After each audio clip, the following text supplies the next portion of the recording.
For the men and women incarcerated at Yuma Territorial Prison between 1876 and 1909, defeat was a daily companion. Some died and are buried here. Others simply disappeared into the desert of forgotten American lives long before the movie made the place famous.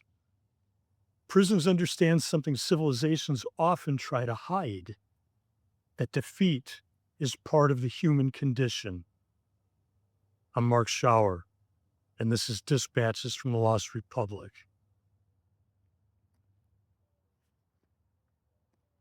Most nations use their postage stamps to celebrate triumphs and conquests. But the United States did something unusual.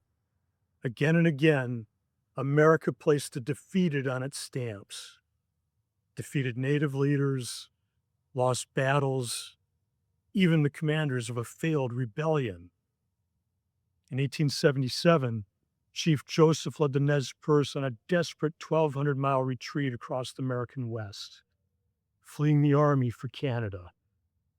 Exhausted and freezing, they surrendered only 40 miles from the border.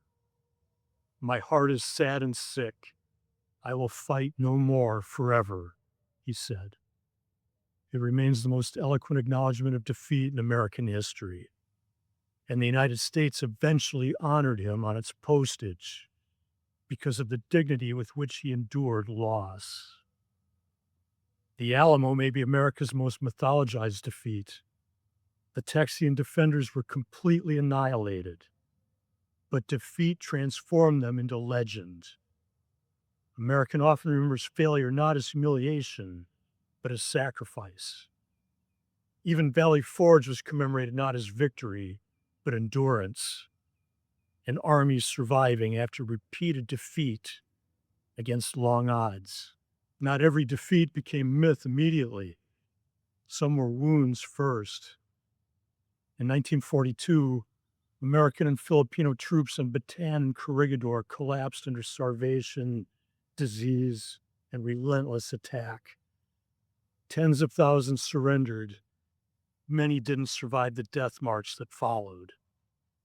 When the United States commemorated Corregidor on a postage stamp in 1944, the fortress had not yet been retaken. The defeat was still raw, still unfinished. Most nations avoid memorializing catastrophe while its memory still bleeds. But America placed it into circulation. Millions carried it through the mail.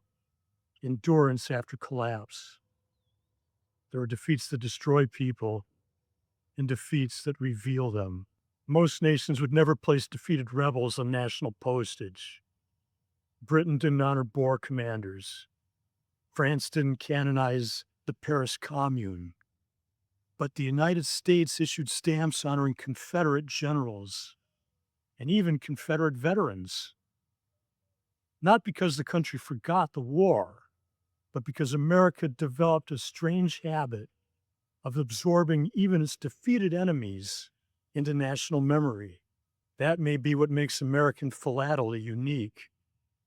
Not merely the celebration of victory, but the recognition of dignity and loss. These stamps suggest that America once believed defeat itself could contain honor, that courage mattered even when all was lost. And perhaps places like Yuma Territorial Prison understood that better than most. I'm Mark Schauer, and this is Dispatches from the Lost Republic.